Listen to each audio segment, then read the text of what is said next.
우리 다 함께 사도신경으로 우리의 신앙을 고백하겠습니다.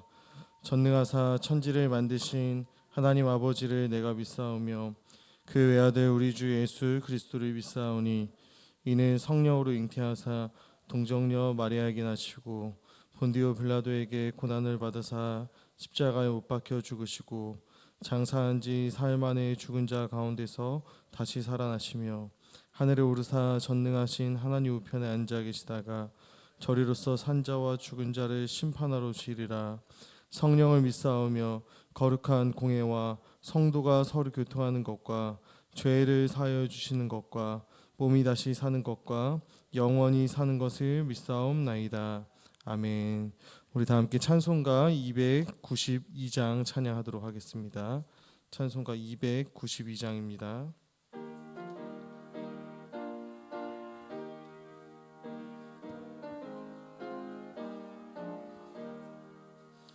주 없이 살 수 없네 죄인의 구주여 그 귀한 보배 피로 날 구속하소서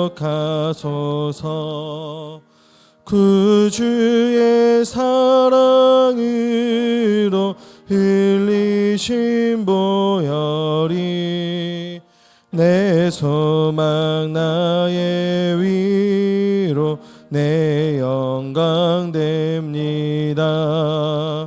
주 없이 살 수 없네 나 혼자 못 서리 힘없고 부족하며 지혜도 없도다. 내 주는 나의 생명 또 나의 힘이라. 주님을 의지하여 지혜를 얻으리. 주 없이 살 수 없네 내 주는 아신다. 내 영의 깊은 간구 마음의 소원을 주밖에 나의 마음 니 알아주리요. 내 마음 위로하사 평온케 하시네. 주 없이 살 수 없네 세월이 흐르고 이 깊은 고독 속에 내 생명 끝나도 사나운 풍랑일 때 날 지켜주시니 내 곁에 계신 주님 늘 힘이 됩니다. 아멘. 오늘 함께 나누실 하나님의 말씀은 우리 사도행전 17장 1절부터 15절까지 말씀입니다. 사도행전 17장 1절부터 15절까지의 말씀 우리 한 절씩 교독하도록 하겠습니다. 제가 가지고 있는 성경으로 신약 216페이지에 있는 사도행전 17장 1절부터 15절까지 말씀을 우리 한 절씩 교독하신 후에 마지막 15절은 함께 합독하도록 하겠습니다. 그들이 암비볼리와 아볼로니아로 다녀가 데살로니가에 이르니 거기 유대인의 회당이 있는지라.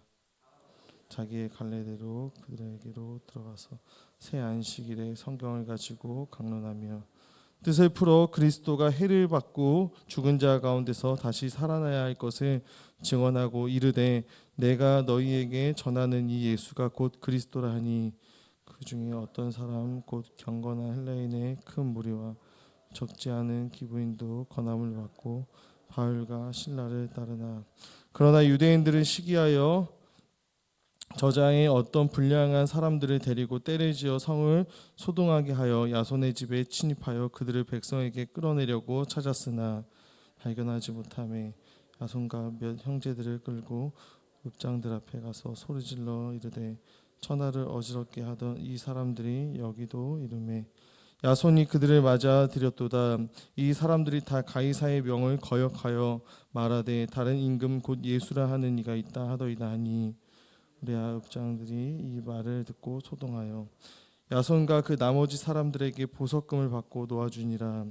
밤에 형제들이 곧 바울과 신라를 베레아로 보내니 그들이 이르러 유대인의 회당에 들어가니라.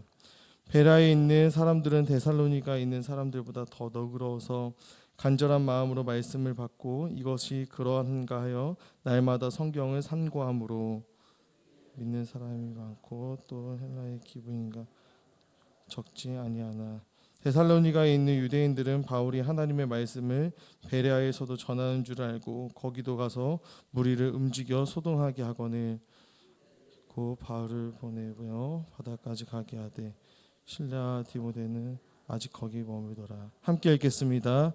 바울을 인도하는 사람들이 그를 아덴까지 이르러 그에게서 실라와 디모데를 자기에게로 속히 오게 하라는 명령을 받고 떠나니라.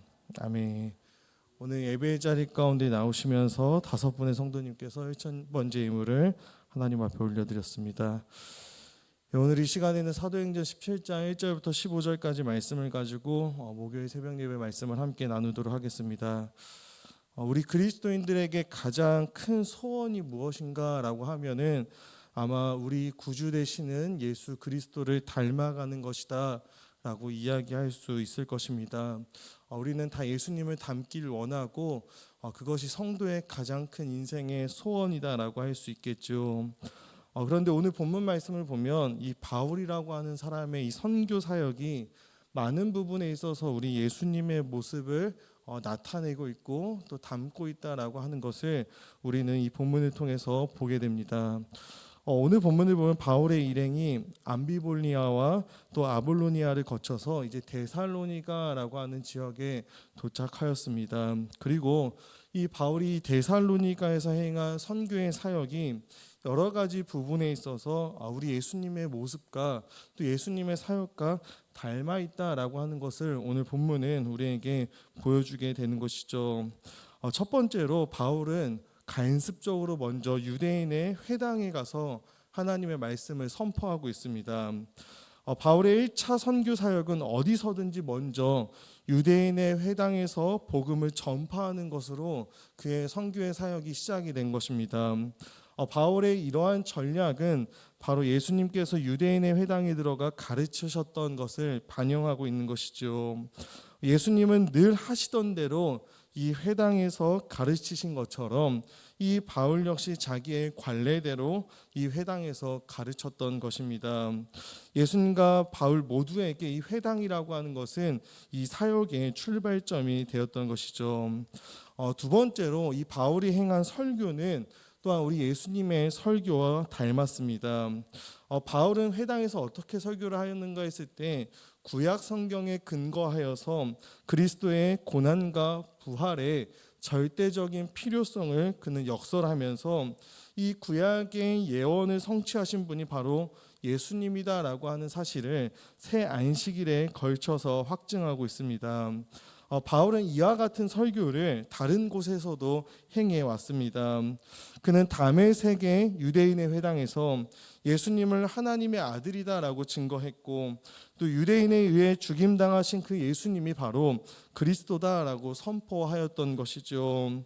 또한 바울은 비시디아 안디옥 회당에서 행한 설교에서도 예수님의 죽으심과 부활 사건을 통해서 그동안 구약 성경이 예언했던 그 그리스도에 대한 메시아에 대한 이야기가 성취되었다라고 그는 선포했던 것입니다.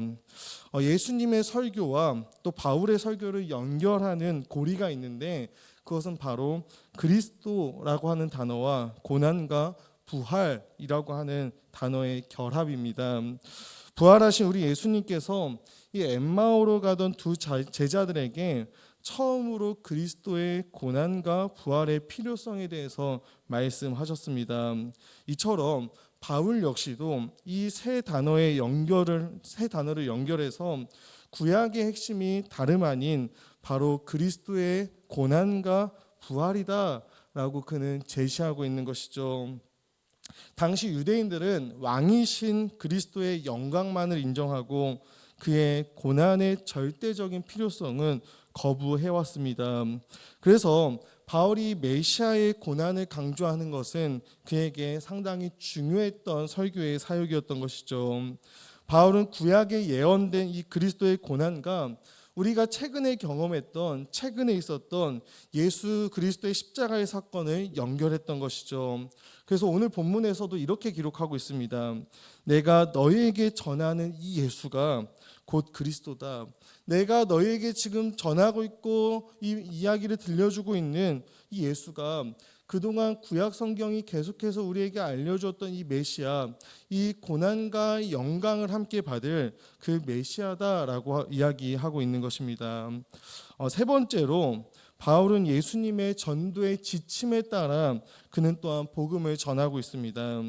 예수님께서 제자들을 전도의 현장으로 보낼 때 이렇게 말씀하시죠. 이 집에서 저 집으로 옮기지 말고 한 집에 머물러서 너희들이 이렇게 복음을 전해라, 전도를 해라 라고 예수님께서 지시하십니다. 바울은 이 예수님의 지침대로 빌립보에서 사역할 때는 루디아의 집에 머뭅니다. 그리고 오늘 데살로니가에 와서는 야손의 집에 그가 머물고 있다라고 하는 것을 볼 수 있게 되는 것이죠. 바울은 이 예수님의 지침대로 그가 가는 사역지에서 또 선교지에서 행하고 있는 것입니다. 네 번째로 바울은 그의 전도의 사역을 감당할 때 예수님과 비슷한 고소까지도 같이 경험하고 받고 있다라고 하는 것을 오늘 본문을 통해서 우리는 보게 됩니다. 이 바울이 회당에서 새 안식일에 걸쳐서 그리스도를 선포한 결과가 상당히 처음에는 호의적이었습니다. 특히 경건한 헬라인의 큰 무리로부터 반응이 있었지요. 그 중에 상당수의 기부인들, 곧 고위 지도자들의 아내들도 포함이 되어 있었습니다. 하나님을 경외하던 이방인들이 이 바울과 실라의 설교를 듣고 그 설교와 말씀과 복음에 반응하여서 그 복음을 받아들였던 것이죠. 그런데 문제는 이 이방인들의 회심이 유대인의 회당에서는 굉장한 손실이 되었던 것입니다. 그리고 이것에 분개한 유대인들은 시기심으로 가득 차게 되었던 것이죠. 그래서 그들이 어떻게 하냐면 시장에서 불량배들을 동원해서 무리를 모아버리는 것입니다. 그리고 그들을 가지고 바울이 머물고 있었던 야손의 집을 습격하는 것이죠. 이 무리는 야손을 이들 앞에 세우고 이렇게 이야기를 합니다. 천하를 어지럽게 하던 이 사람들이 여기도 이름에 야손이 그들을 맞아들였도다. 이 사람들이 다 가이사의 명을 거역하고 다른 임금 곧 예수라 하는 이가 있다 하더이다 라고 고소를 하고 있습니다. 그들은 이 바울 일행을 가리켜서 천하를 어지럽게 하던 이 사람들이다 라고 말하므로 이들이 가는 곳마다 정치적인 혼란과 선동을 일으키고 있다라고 하는 잘못되고 거짓된 인상을 그들에게 심어주고 있다는 것이죠. 그러면서 이 고소인들이 자신들의 주장을 뒷받침하는 증거들을 내세우는데 바로 그들이 가이사의 명을 거역하고 다른 왕, 곧 예수를 내세웠다라고 이야기를 하는 것입니다. 사실 바울의 일행은 예수님을 이 가이사의 왕권에 도전하는 왕으로 제시한 것이 아니라 구약 성경의 성취자로 그리스도로 메시아로 제시하고 전했던 것이죠. 바울은 예수님을 구약 성경이 예언한 그리스도의 고난과 영광을 성취한 분이다 라고 선포했던 것입니다. 그런데 이 본문에서 이러한 터무니없는 고소를 하고 있는 것을 우리에게 보여주는 것이죠. 왜 이것을 보여주고 있는 것일까요? 바로 이렇게 기록한 것은 우리로 하여금 지금 바울이 예수님과 같이 거짓 고소를 당하고 있다라고 하는 것 또한 보여준다라는 것입니다. 예수님께서도 이 빌라도의 법정에서 유대인 종교 지도자들로부터 이와 매우 흡사하고 또 거짓된 고소를 당했던 것처럼 지금 바울이 예수를 전하고 복음을 전함에 있어서 이러한 거짓된 고소 앞에 그가 놓여져 있다라고 하는 것을 오늘 본문은 우리에게 보여주고 있는 것입니다. 사랑하는 성도 여러분, 오늘 본문에 이 바울은 복음을 전하면서도 또 그의 방법도 예수님처럼 또 그가 전하는 내용도 예수님처럼 그는 전했습니다. 그리고 그가 전하는 모든 내용의 핵심도 바로 우리 예수님이었죠. 그의 삶의 방식을 보면은 예수로 충만했습니다. 그리고 그의 삶은 예수로 가득 차 있다라고 하는 것이 그의 선교 사역을 통해서도 우리에게 나타내 보여지고 있다라고 하는 것입니다. 그렇다면 사랑하는 우리 성도 여러분, 우리는 우리의 삶의 자리에서 우리가 살아가는 방법은 과연 예수님을 닮았나라고 오늘 본문 앞에 말씀 앞에 우리를 돌아봐야 할 것입니다. 우리는 세상 가운데서 그리스도인이라고 하는 우리의 이름을 가지고 살아갑니다. 세상에서 우리가 그리스도인으로 살아간다라고 하는 것은 무엇을 의미할까요? 이 세상에서 우리는 그리스도를 드러내는 자로 살아간다라고 하는 것을 의미하는 것입니다.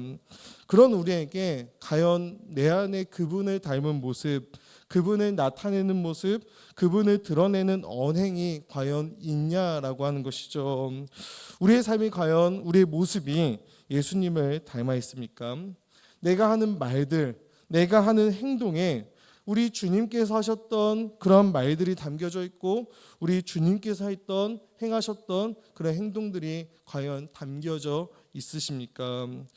우리가 그렇게 주님을 닮은 모습으로 살아갈 때 우리는 꽃길만 걸어가는 것이 아닙니다. 예수님처럼 바울처럼 우리가 주님을 닮아가는 모습으로 이 땅을 살아갈 때 그래서 겪게 되는 어려움들과 고난과 아픔들도 있을 것입니다. 오해를 받기도 하고 또 억울한 일을 당하기도 하고 그들처럼 예수님처럼 바울처럼 거짓 고소를 당하기도 하고 바울이 거짓 고소를 당했듯이 세상이 우리를 그렇게 고소할 수도 있을 것입니다. 그런데 오늘 본문을 보면은 그것으로 이야기가 끝나지 않습니다. 그 고난을 통해서 그 거짓된 고소를 통해서 바울이 어디로 갑니까? 베레아로 갑니다. 베레아에서 어떤 일이 일어납니까? 바울은 여전히 그 베레아에 가서도 그리스도를 닮은 모습으로 그리스도를 전합니다. 그때 베레아에 있는 자들의 마음이 너그러워지고 말씀을 받고 이것이 정말 바울이 전하는 것이 그러한가라고 날마다 성경을 상고하는 일이 나타나게 되는 것이죠. 그리고 그 중에 믿는 사람이 많아지는 것입니다. 무엇입니까? 그렇게 주님을 닮은 사람들의 모습을 통해 주님을 닮았던 바울의 모습을 통해 하나님께서 계속해서 하나님의 일, 그분의 뜻을 이루어 나가셨던 것이죠. 저는 우리의 삶이 이와 같았으면 좋겠습니다. 주님 닮은 모습으로 우리가 살고 또 주님을 드러내고 주님이 우리의 삶에 가득 찰 때 때로는 우리의 삶 가운데 어려움이 있을지라도 하나님께서 그런 우리를 통해 예수님을 닮아가고 예수님을 닮고 있는 우리를 통해 복음이 증거되는 일, 잃어버린 자들이 하나님께로 돌아오게 하는 그 일을 그런 우리를 통해서 행해 가실 것입니다. 그러니 사랑하는 성도 여러분, 오늘 하루도 주어진 우리에게 선물로 주어진 이 하루도 우리가 예수님처럼 또 바울처럼 살아가기 힘쓰며 그런 우리를 통해서 일하시는 하나님을 경험할 수 있는 사랑하는 우리 모든 제 가족들이 되기를 주님의 이름으로 축복합니다. 제가 잠깐 기도하도록 하겠습니다. 참 사랑이신 하나님 아버지, 오늘도 귀한 이 하루를 우리에게 허락하시고 또 이 새벽에 하나님 앞에 나와 예배함으로 이 하루를 시작하게 하여 주심에 주님 참으로 감사합니다. 데살로니가에서 또 베레아에서 주님 닮은 모습으로 주님을 전하고 주님을 위해 살아갔던 이 바울의 모습을 오늘 우리가 함께 살펴보았습니다. 하나님, 우리도 바울처럼 우리의 삶에 예수님으로 가득 채워지게 하시고 예수님 닮기에 힘쓰며 예수님을 보여주는 삶이 되어질 수 있는 오늘 우리의 삶이 될 수 있도록 주님 우리에게 은혜를 허락하여 주시고 우리의 삶을 인도하여 주시옵소서. 하나님 아버지, 오늘도 주님 앞에 나오며 귀한 예물 주님 앞에 올려드립니다. 기뻐 받아주시고 우리가 하나님 앞에 드릴 때 우리가 하나님으로부터 무언가를 얻어내기 위해서 드리는 예물이 아니라 이미 우리가 받은 것이 너무나도 크기에 감사함으로 기쁨으로 주님 앞에 올려드릴 수 있는 우리 모두가 될 수 있도록 주님 축복하여 주시옵소서. 모든 것 감사드리며 살아계신 예수 그리스도의 이름 받들어 기도합니다. 아멘. 하늘에 계신 우리 아버지여, 이름이 거룩히 여김을 받으시오며 나라가 임하시오며 뜻이 하늘에서 이루어진 것 같이 땅에서도 이루어지이다. 오늘날 우리에게 일용할 양식을 주옵시고 우리가 우리에게 죄 지은 자를 사하여 준 것 같이 우리의 죄를 사하여 주옵시고 우리를 시험에 들게 하지 마옵시며 다만 악에서 구하옵소서. 대개 나라와 권세와 영광이 아버지께 영원히 있사옵나이다. 아멘.